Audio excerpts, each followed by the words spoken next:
돈이 있으면 노년에 더 편안해야 하는데 왜 어떤 부모들은 오히려 더 외로울까요?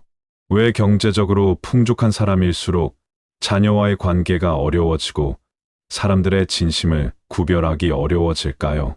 오늘은 누구도 말해주지 않지만 노년에 돈 있는 부모가 더 외로워지는 깊은 이유와 그 외로움을 막는 방법까지 차근히 이야기해 보겠습니다. 첫 번째 이유는 자녀가 부모를 사람이 아니라 자원으로 보게 되는 순간입니다. 부모의 돈이 관계의 중심이 되는 순간 모든 것이 달라집니다. 자녀가 부모를 만나러 올 때도 무언가 부탁할 일이 있을 때입니다. 그냥 보고 싶어서 오는 게 아니라 도움이 필요해서 옵니다. 전화도 마찬가지입니다. 안부를 묻는 전화가 아니라 요청하는 전화입니다. 이런 상황이 반복되면 부모는 깨닫게 됩니다. 내가 가진 돈 때문에 나를 찾는구나. 내 존재 자체가 아니라 내 재산 때문이구나. 이 깨달음은 매우 고통스럽습니다.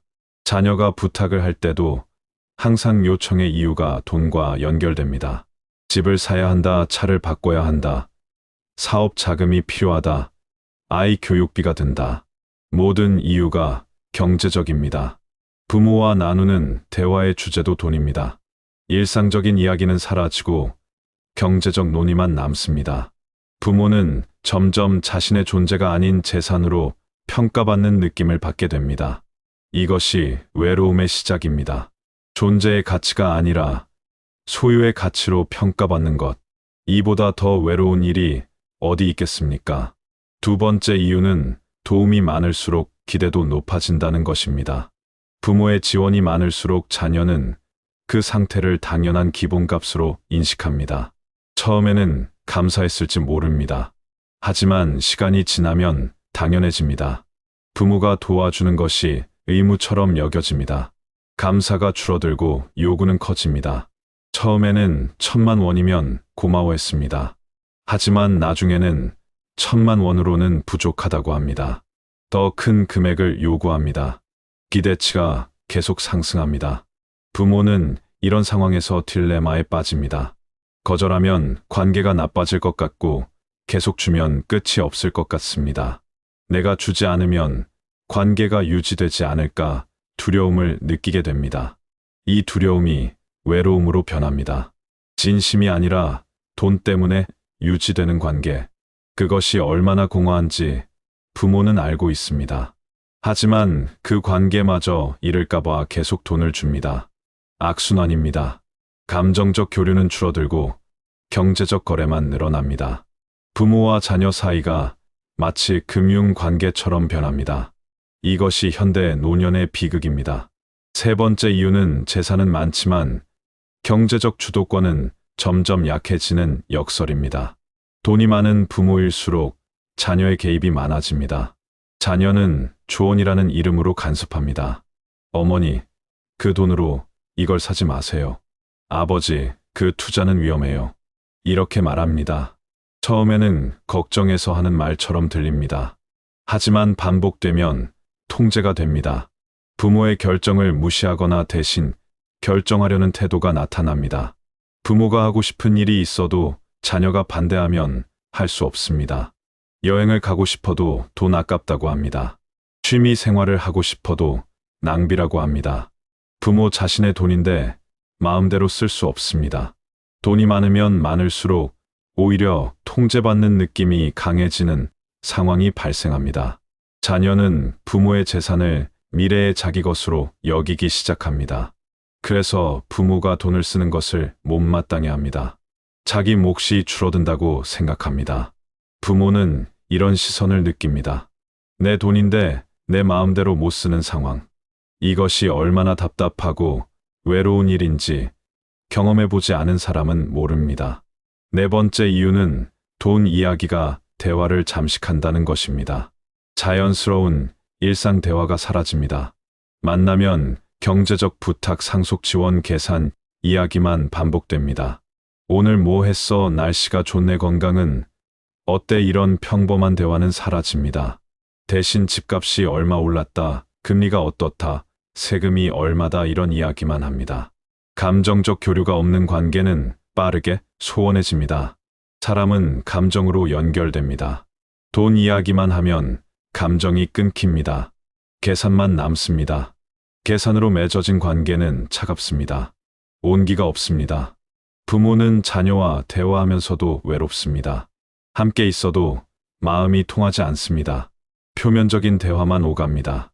깊은 이야기는 나누지 못합니다. 이것이 돈 있는 부모의 외로움입니다. 물리적으로는 가까이 있지만 감정적으로는 멀리 있습니다. 다섯 번째 이유는 상대의 진심을 판단하기 어려워진다는 것입니다. 자녀뿐 아니라 주변 사람도 도움을 기대하며 다가옵니다. 오랜만에 연락 오는 친구도 의심하게 됩니다. 무슨 일로 연락했을까? 돈 빌리려는 건 아닐까? 이런 생각이 먼저 듭니다. 친척도 마찬가지입니다. 갑자기 친절해지면 의심합니다. 뭔가 부탁할 일이 있구나. 이렇게 생각합니다. 도움을 거절하면 인색하다고 평가받습니다. 도와주면 더 줄 사람으로 분류됩니다. 어떻게 해도 편하지 않습니다. 인간관계의 진정성이 희미해지면서 고독감이 증가합니다. 누가 진심으로 나를 대하는지 알 수 없습니다. 모든 관계에 의심이 섞입니다. 이것은 매우 괴로운 일입니다. 사람을 믿지 못하게 됩니다. 새로운 관계를 맺는 것도 두렵습니다. 또 이용당하는 건 아닐까 걱정됩니다. 결국 사람을 멀리하게 됩니다. 홀로 지내는 시간이 많아집니다. 외로움은 깊어집니다. 여섯 번째 이유는 경제적 배려가 감정적 거리로 바뀌는 순간입니다. 부모는 도와준다고 생각합니다. 자녀를 위해 최선을 다한다고 생각합니다. 하지만 자녀는 다르게 느낄 수 있습니다. 통제당한다고 느낍니다. 부모의 도움에 조건이 붙어 있다고 느낍니다. 돈을 받으면 부모 말을 들어야 한다고 생각합니다. 자유롭지 못하다고 느낍니다. 그래서 부담을 느끼며 거리두기를 시작하는 경우도 있습니다. 부모는 이해할 수 없습니다. 도와주는데 왜 멀어지는지 모릅니다. 더 많이 주면 가까워질 거라고 생각합니다. 하지만 반대입니다. 더 많이 줄수록 자녀는 더 부담스러워합니다. 경제적 교류가 감정적 갈등을 만드는 대표 패턴입니다. 도움이 관계를 개선하는 게 아니라 악화시킵니다. 역설적이지만 현실입니다.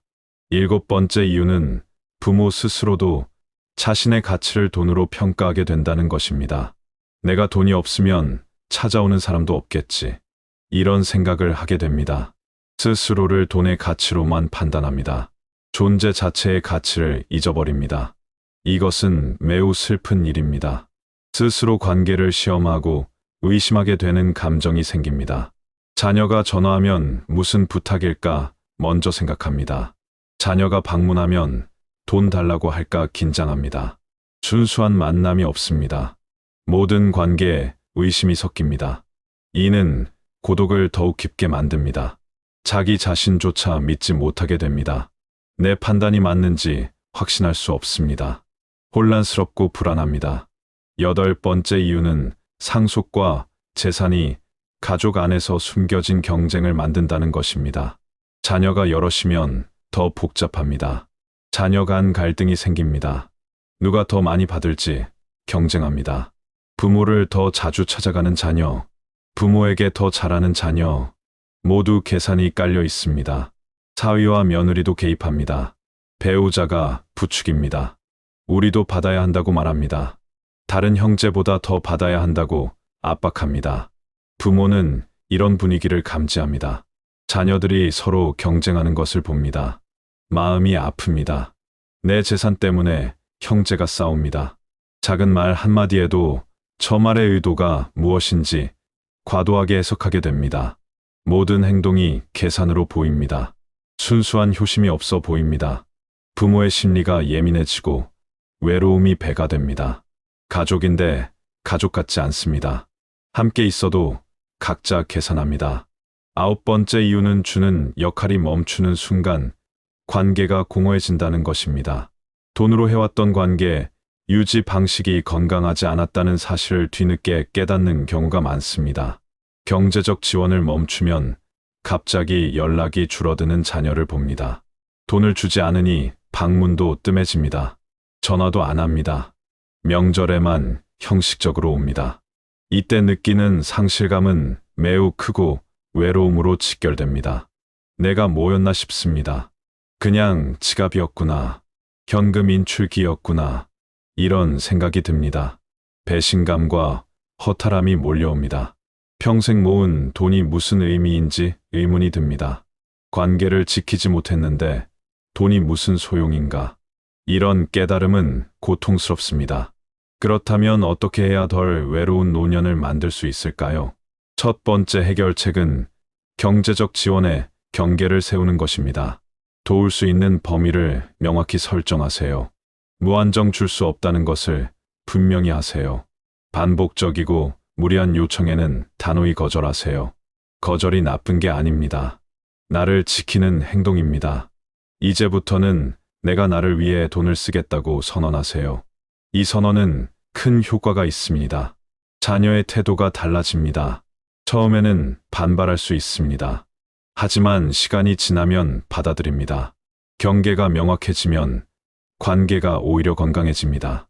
서로의 영역을 존중하게 됩니다. 두 번째 해결책은 돈이 아니라 감정을 먼저 전달하는 것입니다. 사소한 일상 대화를 늘리세요. 오늘 날씨가 좋네, 뭐 먹었어, 건강은 어때, 이런 평범한 이야기를 하세요. 경제적 부탁보다 감정적 소통을 먼저 시도하세요. 자녀에게 전화할 때 돈 이야기를 먼저 하지 마세요. 그냥 목소리 듣고 싶었다고 하세요. 만날 때도 마찬가지입니다. 도움 이야기는 나중에 하세요. 먼저 함께 있는 시간을 즐기세요. 부모가 감정을 먼저 열면 자녀는 태도가 달라집니다. 돈이 아니라 사람으로 대하게 됩니다. 관계의 질이 달라집니다. 세 번째 해결책은 함께하는 시간을 돈보다 중요한 가치로 두는 것입니다. 작은 식사, 산책, 일상 공유 등이 중요합니다. 비싼 선물보다 함께 걷는 시간이 더 값집니다. 거창한 여행보다 집 앞 공원 산책이 더 의미 있습니다. 존재의 가치를 재산보다 우위에 두는 방식으로 관계를 재정립하세요. 돈이 사라져도 유지될 관계는 이런 교류 속에서 만들어집니다. 자녀와 함께 요리해 보세요. 함께 텃밭 가꿔 보세요. 함께 사진 정리해 보세요. 이런 작은 활동들이 관계를 단단하게 만듭니다. 돈으로는 살 수 없는 추억을 만드세요. 네 번째 해결책은 돈을 통해 통제하지 말고 선택권을 주는 방식으로 관계 맺기입니다. 이걸 해라가 아니라 내가 결정해라 방식으로 말하세요. 자녀의 독립성을 인정하는 태도가 관계 개선에 도움이 됩니다. 도와주더라도 조건을 달지 마세요. 간섭하지 마세요. 자녀를 믿고 맡기세요. 경제적 지원보다 존중이 관계의 중심이 되는 순간 외로움이 줄어듭니다. 자녀도 부담 없이 부모를 대합니다. 자연스러운 관계가 회복됩니다. 다섯 번째 해결책은 나 자신을 먼저 챙기는 노년을 만드는 것입니다. 취미, 배움, 사회적 관계망을 유지하세요. 자녀에게만 의존하지 마세요. 내 삶을 풍요롭게 만드세요. 경제적 여유는 관계 유지 수단이 아니라 내 삶을 풍요롭게 만드는 자원으로 사용해야 합니다. 하고 싶었던 일을 하세요. 배우고 싶었던 것을 배우세요. 가고 싶었던 곳에 가세요. 스스로 만족스러운 삶을 사는 부모는 결코 오래 외롭지 않습니다. 내 삶이 충만하면 다른 사람의 태도에 덜 흔들립니다. 자녀가 안 와도 괜찮습니다. 내 할 일이 있으니까요. 연락이 뜸해도 괜찮습니다. 내 시간이 소중하니까요. 이런 태도가 오히려 자녀를 끌어당깁니다. 부모가 잘 사는 모습을 보면 자녀도 마음이 편해집니다. 걱정이 줄어듭니다. 자연스럽게 자주 찾게 됩니다. 정리하겠습니다. 돈이 많아서 외로운 것이 아닙니다. 돈이 관계의 중심이 되는 순간 외로움은 깊어집니다. 반대로 말하면 돈이 있어도 내 삶의 중심을 잃지 않는 사람은 결코 외로워지지 않습니다. 우리가 남은 시간을 어떻게 사용할 것인가, 어떤 태도로 관계를 맺을 것인가에 따라 노년의 외로움은 충분히 바뀔 수 있습니다. 돈은 도구입니다. 삶의 목적이 아닙니다. 관계의 본질도 아닙니다. 돈으로 관계를 유지하려 하지 마세요. 진심으로 연결되세요. 존재로 만나세요. 그것이 외로움을 이기는 유일한 방법입니다. 여러분의 인생 후반이 더 단단하고 더 따뜻해지기를 진심으로 응원합니다.